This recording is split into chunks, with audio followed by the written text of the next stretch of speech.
Hello everyone, welcome back to सरकारी नौकरी वाले बाबा। I am Dhananjay. SSC CGL 2021 का फॉर्म भरते समय आप कुछ चीज़ें बहुत ही ज़्यादा ध्यान दें, क्योंकि अगर आपने इन चीज़ों पे फोकस नहीं किया, सही से नहीं करी, तो आपका एप्लीकेशन एसएससी के थ्रू रिजेक्ट हो जाएगा। हालांकि एसएससी ने आपको 5 डेज दिए हुए हैं एप्लीकेशन फॉर्म के बाद। 28 जनवरी से आप चाहो करेक्शन कर सकते हो। 28 जनवरी से 1 फरवरी तक पोर्टल खुला रहेगा आपका करेक्शन के लिए। 5 दिन का करेक्शन के लिए आपका टाइम दिया गया है, लेकिन इस करेक्शन में वही कैंडिडेट करेक्शन कर सकते हैं जिन्होंने पहले फॉर्म सबमिट किया है और फ़ी पेमेंट किया है। अगर आपने फ़ी पेमेंट नहीं किया है तो आप करेक्शन नहीं कर सकते हैं। तो ये बात आप बहुत ही अच्छे से ध्यान में रखिए। अभी हम बात करते हैं कि भाई क्या क्या चीज़ें आपको ध्यान रखनी फॉर्म भरते वक्त। सबसे पहली एक चीज़ कि भाई आपका जितना भी रजिस्ट्रेशन का आपका डेटा होगा वो ऑलरेडी एसएससी की वेबसाइट पे फीड होगा। सिर्फ आपको फ़ोटोज़ और सिग्नेचर पे आपको मेन फोकस करना है। तो मैं यहाँ पे आपको बात बता दूँ कि आपकी जो फ़ोटो होनी चाहिए वो आपकी 3 महीने से ज़्यादा की पुरानी फ़ोटो नहीं होनी चाहिए, रिसेंट की होनी चाहिए। हालांकि उसमें कोई टैग वगैरह नहीं मांगा गया कि उसमें डेट का टैग होना चाहिए, लेकिन सिर्फ नॉर्मल फ़ोटो होनी चाहिए, 3 महीने पुरानी नहीं होनी चाहिए। ठीक है। इसके बाद आपकी जो फ़ोटो होनी चाहिए वो आपकी कलर फ़ोटो होनी चाहिए, आपकी ब्लैक एंड वाइट फ़ोटो नहीं होनी चाहिए।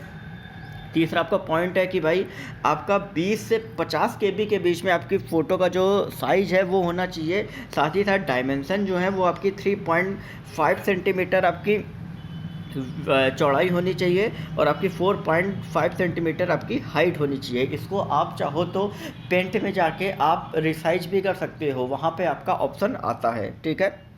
इसके बाद आप जब भी आप फ़ोटो लें तो फ़ोटो बिल्कुल एकदम स्ट्रेट देखते हुए फ़ोटो होनी चाहिए। उसमें ऐसा नहीं कि आप उसमें गॉगल्स लगाए हुए हैं, या आप उसमें आप स्पेक्स लगा सकते हैं जो एक नॉर्मल स्पेक्स आते हैं आप जब पढ़ाई करते हैं वैसे वाले। ठीक है, टेस्टेड। बट लेकिन गॉगल्स वगैरह आप लगा के फ़ोटो नहीं खिंचा सकते हैं। इसके बाद फ़ोटो आपकी जो होनी चाहिए वो आपकी ब्लर नहीं होनी चाहिए, बिल्कुल क्लियर फ़ोटो आनी चाहिए। साथ ही साथ उस फ़ोटो में आपका कोई भी फ़िल्टर नहीं होना चाहिए। इसके लिए एसएससी ने अलग से ही नोटिफिकेशन आपका निकाला है, क्योंकि बहुत से ऐसे कैंडिडेट्स होते हैं जिनकी फ़ोटो का बहुत इशू अलग अलग तरीके का होता है, जिसके कारण उनका एप्लीकेशन जो है वो रिजेक्ट हो जाता है।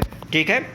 तो एक स्पेसिमेन जो एसएससी ने भेजा है वो मैं आपको दिखा रहा हूँ। ये देखिए, ये आपका एक्सेप्टेबल फ़ोटोग्राफ है। बाकी इनमें से जितने भी फ़ोटोग्राफ है वो एक्सेप्टेबल आपके नहीं हैं, तो आप ध्यान से फ़ोटो को चुनिए। यही कारण है कि एसएससी ने इसका अलग से नोटिफिकेशन निकाला है, क्योंकि बहुत से ऐसे एस्पिरेंट हैं जो फॉर्म भरते टाइम फ़ोटो गलत तरीके से लगाते हैं। यहाँ पर आपको 5 दिन का करेक्शन भी दिया जा रहा है। एक चीज़ मैं आपको अभी बता दूँ कि ध्यान से फॉर्म भरिएगा। अगर करेक्शन आप करते हैं पहली बार तो 200 रुपये का आपके चार्ज लगेगा। अगर उसी टाइम दूसरी बार करेक्शन करते हैं तो 500 रुपये का चार्ज लगेगा। तो भाई अगर पैसे बचाने हैं तो फिर ध्यान से सारी चीज़ें आपको भरनी पड़ेंगी। ओके, तो सारी चीज़ें मैंने यहाँ कवर कर दी हैं। सो अगर कोई प्रॉब्लम इसके अलावा आती है तो मेक श्योर आप कमेंट सेक्शन में लिख के मुझे बता सकते हैं। So make sure subscribe this channel and also don't forget to press the bell icon, like this video.